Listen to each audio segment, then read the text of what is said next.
Right. अगर था भी तो नूह की शादी हुई होगी, मतलब नूह के पत्नी के द्वारा, और कोई बच्चे तैयार किए होंगे उन्होंने। शेम हम यापेत ने कोई बच्चे तैयार किए होंगे, उनके पोते पोतियाँ बन गई होगी। सब कुछ अच्छा है, कोई बात नहीं है। लेकिन जल प्रलय के बाद ये बता रहा है नूह की कुल आयु 950। तो जब वो 600 साल का था तभी जल प्रलय की बात हो गई थी। 601 साल का था तभी जल प्रलय सूख गया था। और 601 साल से लेकर 950 साल तक, बीच में कितना होता है? 600, 700, 800, 900। ओके, तो 3 साल 900 यानी 901, 3 साल 901 वर्ष वो और भी जीवित रहा।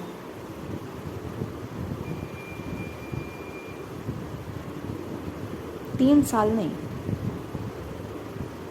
300 साल। ओके, 300 साल, 300 वर्ष वो जीवित रहा और एक्स्ट्रा जीवित रहा 301 वर्ष। ओके, क्योंकि जब बाढ़ सूख गया था वो 601 वर्ष का था। और जब ये 950 बोल रहा है तो यहाँ पे 950 यानी 3 साल और 50, 300, 350 साल इसका एक्स्ट्रा हो गया, प्लस एक एक्स्ट्रा ऐड करेंगे तो वो 350 साल एंड 1 ईयर एक्स्ट्रा। ओके, तो इस तरह से इसकी आयु एक्स्ट्रा वहाँ पर जी है। तो इतने 3-3.5 साल एक्स्ट्रा और जिया है ये, तो हो सकता है उसका जनरेशन बढ़ाया होगा उसने, और भी बेटे बेटियाँ उत्पन्न हुई होगी नूह के द्वारा। ओके, और शेम हाम यापेत के द्वारा भी कुछ ना कुछ अच्छे जनरेशन आ चुकी होगी, है ना। तो यहाँ पे वो बोला जा रहा है 5 वचन में, इनके वंश अन्य जातियों के द्वीपों के देशों में, द्वीपों के आइलैंड्स के देशों में, जिसके अंदर आइलैंड्स रहते हैं। आइलैंड्स मतलब क्या है पता है?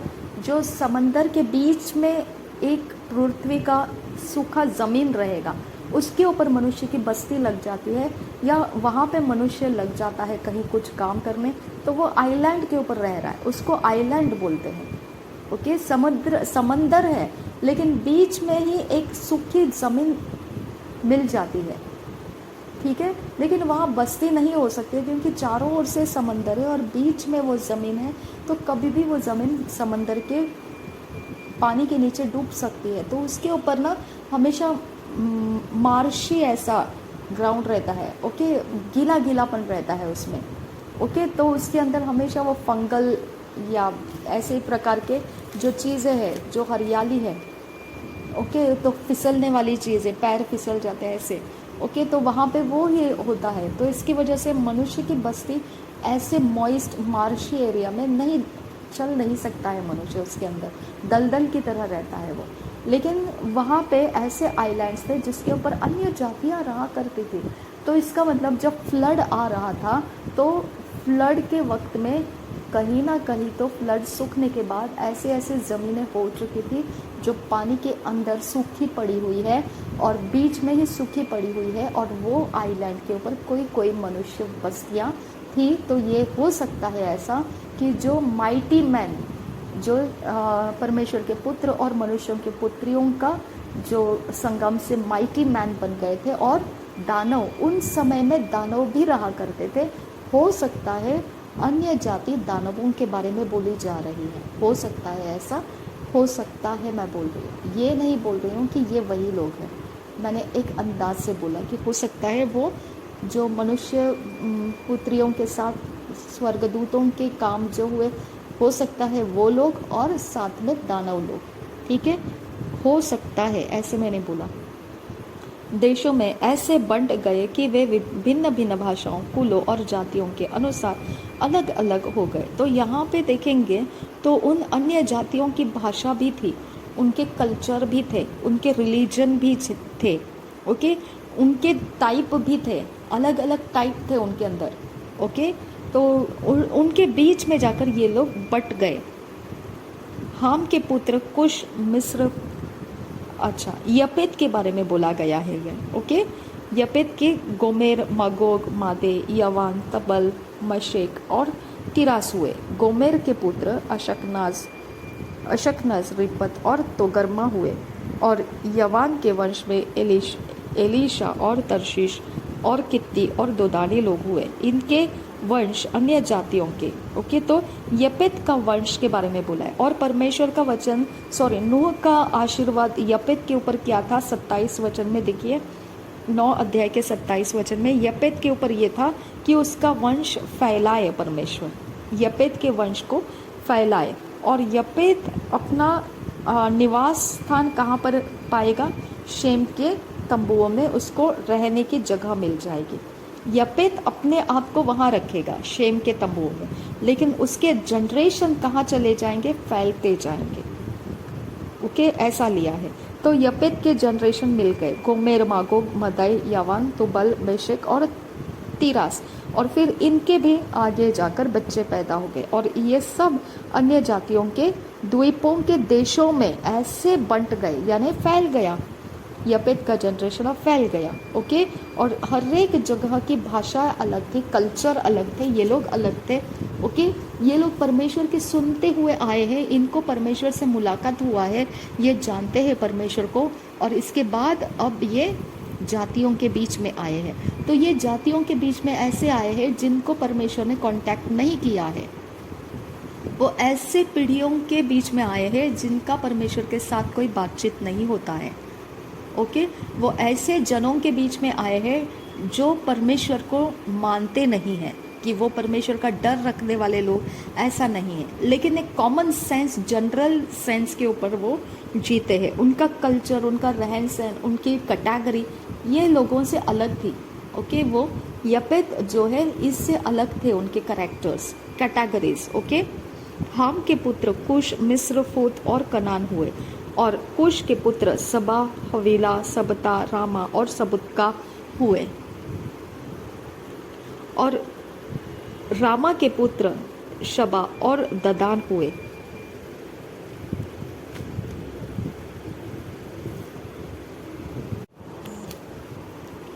अब देखेंगे कि यपेत के बारे में तो देखा, हाम के बारे में देखेंगे। हाम के बारे में ऑलरेडी नूह ने बैड न्यूज़ दे दिया है ना।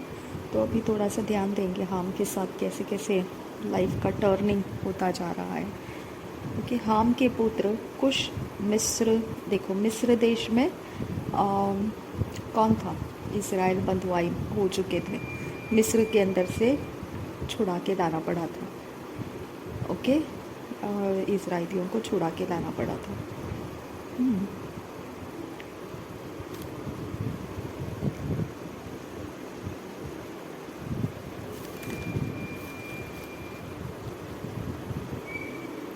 कुश, फूत और कनान हुए। हाम के पुत्र में देखो, अभी कनान के बारे में एक बैड न्यूज़ क्या दिया था नूह ने श्राप के वक्त में? बैड न्यूज़, ऐसा हम श्राप ये वर्ड वहाँ पे नहीं देखते हैं। कनान ने कनान को कहा है ना, इसलिए उसने कहा, ऐसा लिखा है। अरे हाँ, शापित लिखा है, कनान शापित हो। 25 वर्स 25, 9:25 शाप ये वर्ड यूज़ किया है। डेंजर है बाबा, बहुत डेंजर है। ओके, अभी हाम जो है ना, हाम के पुत्र कनान को ये वर्ड दिया है, शाप का वर्ड दिया है कि तेरे भाई बंधुओं के दासों का दास होगा तू। अभी ये हो गए उसके भाई बंधु, कुश, मिस्र, फुत, ये कनान के भाई बंधु हो गए। और कुश के पुत्र सबा, हवीला, सबता, रामा और सबुतका हुए। और रामा के पुत्र शबा और ददान हुए। कुश के वंश के में निम्रोद भी हुआ, पृथ्वी पर पहला वीर वही हुआ है। ओके, कुश के वंश में निम्रोद भी हुआ, पृथ्वी पर पहला वीर वही हुआ है। यानी कि फिर वो लोग कौन थे जो माइटी पीपल कहे जा रहे थे, है ना। तो परमेश्वर का कहना क्या है कि जो स्वर्ग के पुत्रों ने यानी परमेश्वर के पुत्रों ने जो मनुष्यों के पुत्रियों से ब्याह करके माइटी मैन जो तैयार किए थे, तो वो माइटी मैन, वो शूरवीर, ओके, प्राचीन काल से प्रचलित थे पृथ्वी के ऊपर, बहुत पुराने समय से प्रचलित थे पृथ्वी के ऊपर। तो वो माइटी मैन और ये निम्रोद, इसमें अब ये डिफरेंस है। ये मनुष्य के जो पुत्र और पुत्रियों की शादियाँ होती है, आशीर्वादित जो पुत्र थे शेम हाम यापेत, ओके। तो हाम तो ऑलरेडी श्रापित हो ही चुका था, लेकिन हाम के जनरेशन में उसका जो बेटा था कुश जो बेटा था वो उसके वंश में निम्रोद आया, ओके। तो हाम को तो ऑलरेडी परमेश्वर ने ब्लेस किया हुआ है, लेकिन हाम के पुत्र कनान को श्रापित किया है। तो कुश को प्रॉब्लम नहीं है, मिस्र को प्रॉब्लम नहीं है, फूत को प्रॉब्लम नहीं है, प्रॉब्लम कहाँ चला गया है? कनान पर चला गया है, ओके। तो कुश के अंदर एक ब्लेसिंग आ गया मनुष्य पुत्रों के बीच में, ओके। मनुष्य पुत्र है ये शेम हाम यापेत। तो मनुष्य पुत्रों के बीच में हाम के ऊपर श्राप नहीं है, कुश के ऊपर नहीं है, मिस्र के ऊपर नहीं है, फूत के ऊपर नहीं है, लेकिन कनान के ऊपर है, ठीक है ना।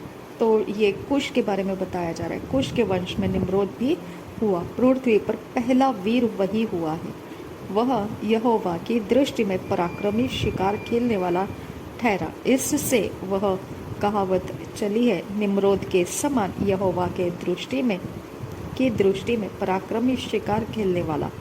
तो निम्रोद जो है, आप यहाँ पे एक स्पेशलिटी परमेश्वर का, एक स्पेशल कैरेक्टर परमेश्वर का यहाँ पर दिखाई देता है कि परमेश्वर का इंटरेस्ट पराक्रम में है, ओके।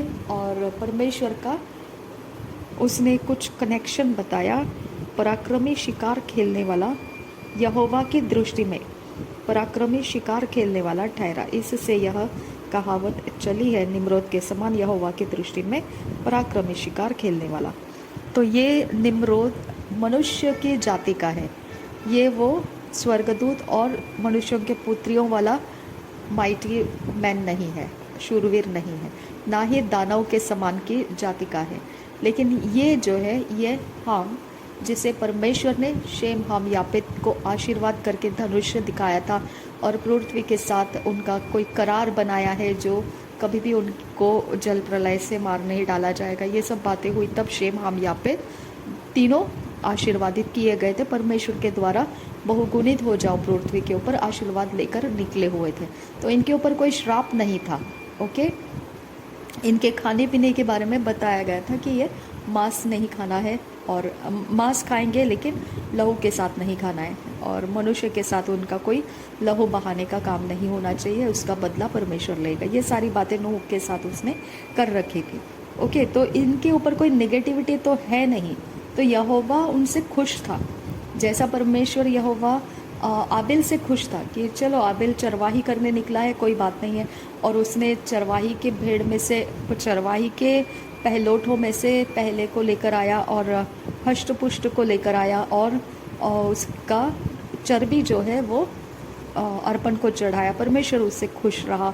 नूह के बलिदान से परमेश्वर होम बलि से खुश रहा। तो वैसा ही निम्रोद के साथ भी परमेश्वर खुश रहा, ओके। तो परमेश्वर का पॉजिटिविटी इसके अंदर हमको देखने को मिलता है। निम्रोद जो कुश के वंश में से निकला, परमेश्वर वो निम्रोद के साथ थोड़ा एक्स्ट्रा ऑर्डिनरी बिहेव कर रहा था कि वो पराक्रमी शिकार खेलने वाला ठहरा, और निम्रोद के समान यहोवा की दृष्टि में पराक्रमी शिकार खेलने वाला, ऐसा वो ठहरा है, ठीक है। तो जैसा नूह को बोला गया धर्मी है, और नूह के समान धर्मी कोई उसके समय में नहीं था, उसके समय में नूह के समान धर्मी कोई नहीं था। परमेश्वर को उसके समय के अनुसार वो कैटेगरी कर रहा है। वैसा ही यहाँ पे निम्रोद को परमेश्वर ने एक एक्स्ट्रा ऑर्डिनरी ऐसा दृष्टि से देखा कि वो पराक्रमी शिकार खेलने वाला है, ठीक है। उसके राज्य का आरंभ शिनार देश में बेबीलोन, एरेक, अक्कद और कलने से हुआ। अब हाम का बेटा है, हाम आशीर्वादित है, कनान श्रापित है, तो हाम आशीर्वादित है। हाम के बारे में परमेश्वर ने आशीर्वाद देकर रखा था। जो कुश है,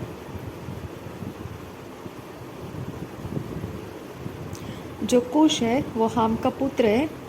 मिस्र भी हाम का पुत्र है, फूत भी हाम का पुत्र है। तो कुश ज़रा एक्स्ट्रा ऑर्डिनरी निकला इनके बीच में।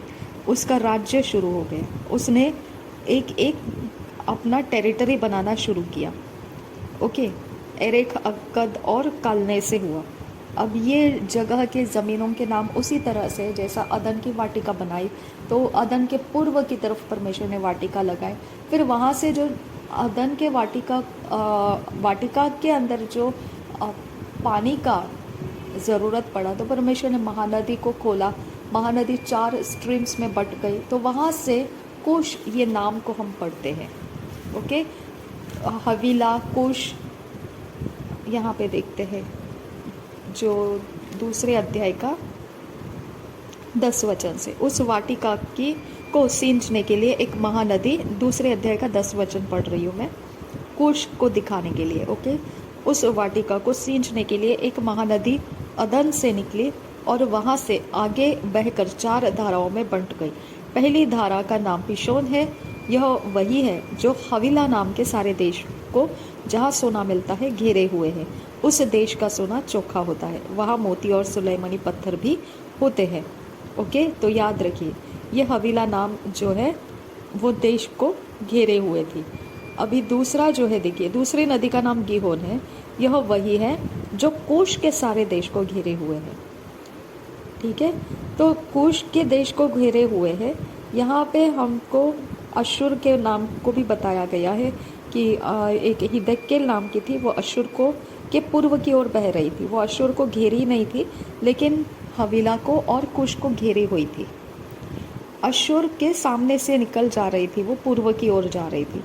और चौथी नदी का तो कुछ अता पता नहीं बताया, उसका नाम बताया है सिर्फ, फिर फरात। ठीक है, तो ये हो गया कुश। कुश को कौन से नदी ने घेरा हुआ था?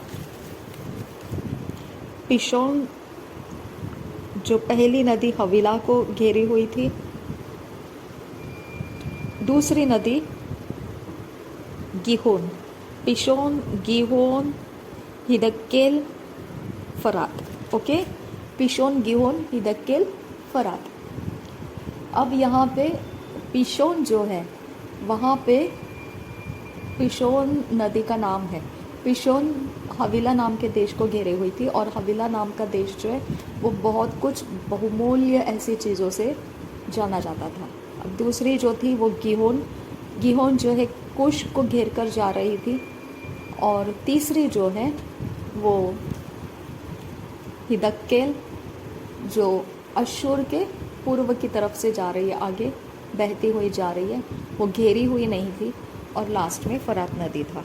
ठीक है, तो कुश को हमने देखा, गिहोन नाम की नदी ने उसको घेरा हुआ था।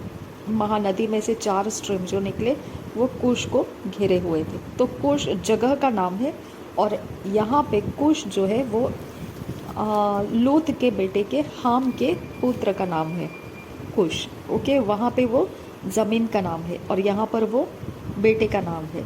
इनका कनेक्शन भी आगे पता चल जाएगा हमको। यहाँ पे अभी कुश अपना राज्य बनाने लगा। जहाँ जहाँ लोग अपने राज्य को बनाते थे, अपना टेरिटरी एस्टैब्लिश करते थे, वहाँ पे वो अपने रूल्स एंड रेगुलेशंस डालते थे। ओके, वहाँ पे वो अपने लोगों को वो खुद चरवाही करते थे। ठीक है, ये तरह से होता था राज्य करना। ओके, वो अपने लोगों को पूरी देखभाल करते थे। वहाँ जो भी मिलेगा उनको वहाँ पर रहना है, तो वो राज्य के अंदर का जो कंट्रोल है वो कुश के पास रहेगा, और कुश उसके सारी चीज़ों को हाँ या ना में डिक्लेयर करेगा। तो इस प्रकार से रहा करता था।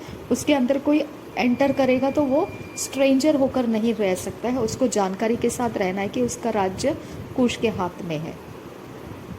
ओके, उस जगह का राज्य कुश के हाथ में है।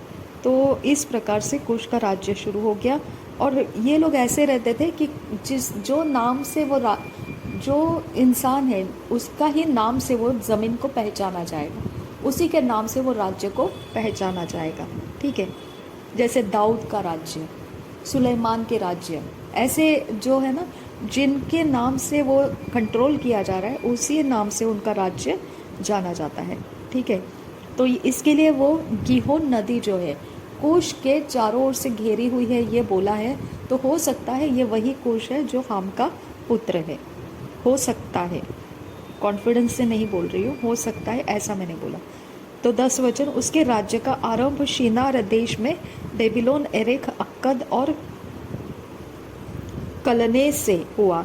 उस देश से वह निकलकर अश्शूर को गया और निनवे, रहोबोतोर और कालह को।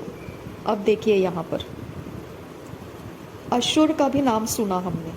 अश्शूर जो है वो हिदक्केल नदी जो है उस अश्शूर के पूर्व की तरफ बहती जाती है। यानी अश्शूर का पूर्व दिशा कौन सा है, उस दिशा से वो आगे बहती गई। अश्शूर को उसने नहीं कलेक्ट किया उसके अंदर।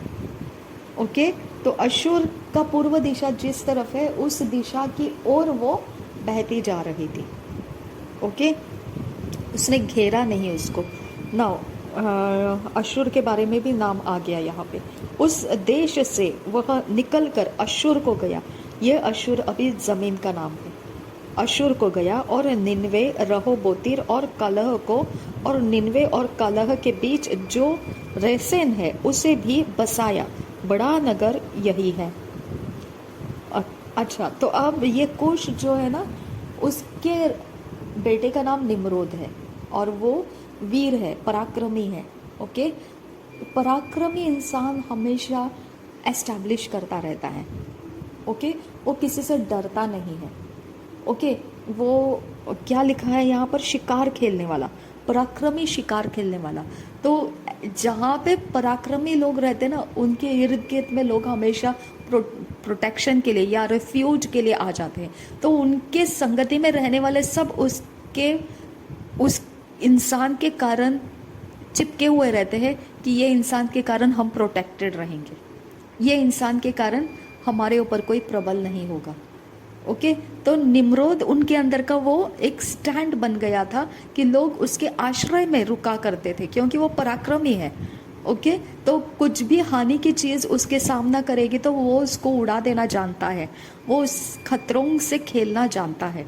ओके, और उस खतरों से खेलता भी है और बचता भी है। और वो कारण से लोग क्या देखते हैं कि इसके संगति में रुकेंगे तो हम खतरों से बचे रहेंगे, हमारे खतरों को ये निम्रोद हैंडल कर लेगा। ओके, तो उसके वो आड़ छिपते थे लोग। तो निम्रोद के कारण कुश राज्य करने लगा होगा, शायद से ऐसा हो सकता है, क्योंकि उसके अंदर वो कंट्रोल करने वाला उस निम्रोद आ चुका था, है ना, उसका बेटा निम्रोद आ चुका था जो उसको राज्य करने की स्ट्रेंथ उसके कारण हो सकती थी।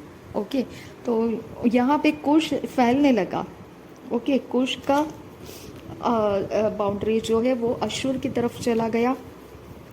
अश्शूर के पूर्व की दिशा में हिदक्केल नाम की नदी महानद में से निकलकर जा रही थी। आपने वो 2 अध्याय में देखा, वाटिका के लिए जो महानद बनाई थी परमेश्वर ने, वो देखा। तो अश्शूर वही का है। तो अश्शूर को गया और निनवे, रहोबोतीर, कालह को, और निनवे और कालह के बीच जो रेसेन है उसे भी बसाया। बड़ा नगर यही है। मिस्र के वंश में लुदी, अनामी, लहाबी, नप्तोही और पत्रूसी, कसलूही और कप्तोरी लोग हुए। कसलूहियों में से तो पलिश्ती लोग निकले। पलिश्ती कौन, जिसमें से गोलियात दाऊद के साथ फाइट करने निकला था, वहाँ पलिश्ती लोगों का पहचान है। तो पलिश्तियों में अनाकवंशी लोग रह करते थे जो जायंट्स हैं। ओके, तो ये वाले चीज़ को आपको ध्यान रखना है। इन्हीं में से पलिश्ती लोग निकले, यानी इन्हीं लोगों से वो जायंट्स भी निकले। किन लोगों में से, जो पत्रूसी, कसलूही, कप्तोरी लोग हुए, कसलूहियों में से। कसलूहियों में से मतलब कसलूहियों का पहला पिता कौन रहा वो देखिए। कसलूहियों किसका बेटा था, कसलूहियों हाम का बेटा था। ओके, हाम मतलब पोता, हाम का पोता था, मिस्र के वंश में से निकला हुआ था। मिस्र का वंश जो है वो हाम का जनरेशन था। शबनकिन बास आहल रबाहो को सियांदुरा। मिस्र को श्राप नहीं था, कुश को भी श्राप नहीं था, और फुत फुत जो हाम का पुत्र है उसको भी श्राप नहीं था। श्राप किसको था? कनान को था। ओके, कनान को बोला था तेरे भाई बंधुओं के दासों का तू दास होगा। ओके, तो इसके भाई बंधु तो कुश जो है वो अच्छा खासा फैल गया, उसके लिए एक स्ट्रॉन्ग मैन मिल गया उसको, निम्रोद, उसके जनरेशन में। ओके, अब यहाँ पे दूसरा एक भाई बंधु आ गया, मिस्र। अब मिस्र के अंदर से, मिस्र के जो लोग थे उसके वंश में, मिस्र के वंश में जो लोग थे उसमें कसलूहियों का इम्पोर्टेंस बताया। कसलूहियों में से पलिश्ती लोग आए। तो पलिश्ती यानी जायंट्स हो सकते हैं, क्योंकि गोलियात जो है वो पलिश्ती था। ठीक है, तो हो सकता है, ये आगे जाकर हमको जब पढ़ते जाएंगे तब पता चलेगा कि पलिश्ती मतलब जायंट है। तो जायंट के बीच में, कसलूहियों के बीच में से पलिश्ती लोग निकले, तो कसलूहियों भ्रष्ट हो चुके।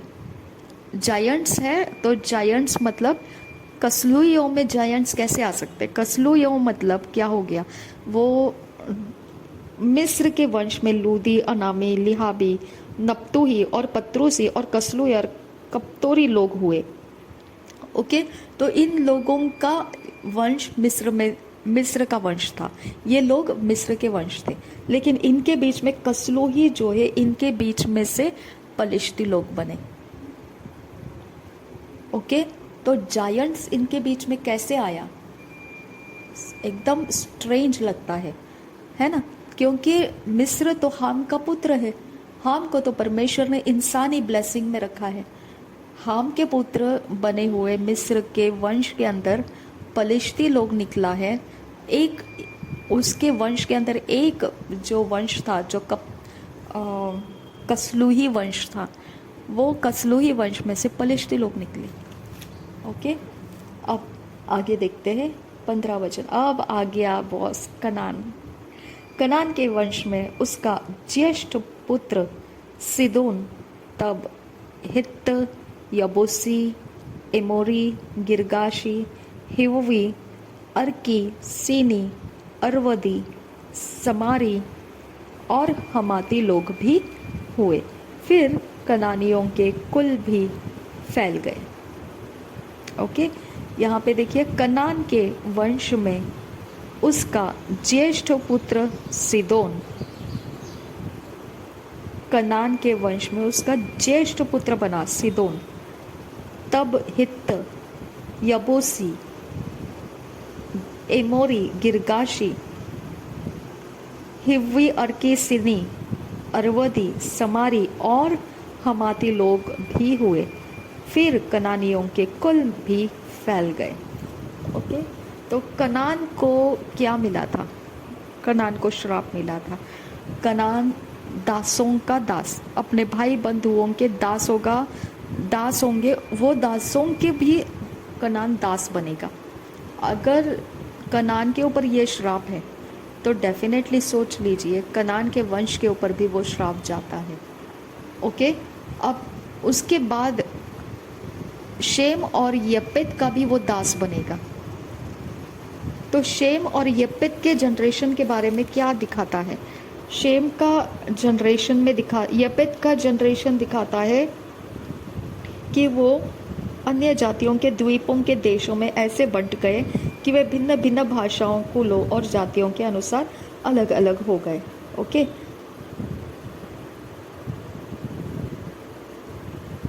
दोदानी लोग, यवान के वंश में एलिशा, तर्शीश, कित्ती, दोदानी लोग हुए। ओके, गोमेर के पुत्र अशकनज, रिपत, तोगरमा हुए। तो ये सारे वंश के अंदर के लोगों के जाति के नाम बताया है। यपेत के पुत्र मिस्र के जाति में, कप्तुलियों के जाति के लोगों में पलिश्ती लोग हुए। तो इस प्रकार से अब लोग की जातियां हमको समझ में आ रही है। ओके, और कनानियों की सीमा सीदोन से लेकर गरार के मार्ग से होकर अज्जा तक, और फिर सदोम और अमोरा और अदमा और सबोयिम के मार्ग से होकर लाशा तक हुआ। हाम के वंश में ये ही हुए, और ये भिन्न भिन्न कुलों, भाषाओं, देशों और जातियों के अनुसार अलग अलग हो गए। तो एक बार मैं ऐसे प्रचार में ऐसे सुन रही थी किसी के कि निम्रोद के बारे में, कि यहोवा के सामने वो पराक्रमी बन गया।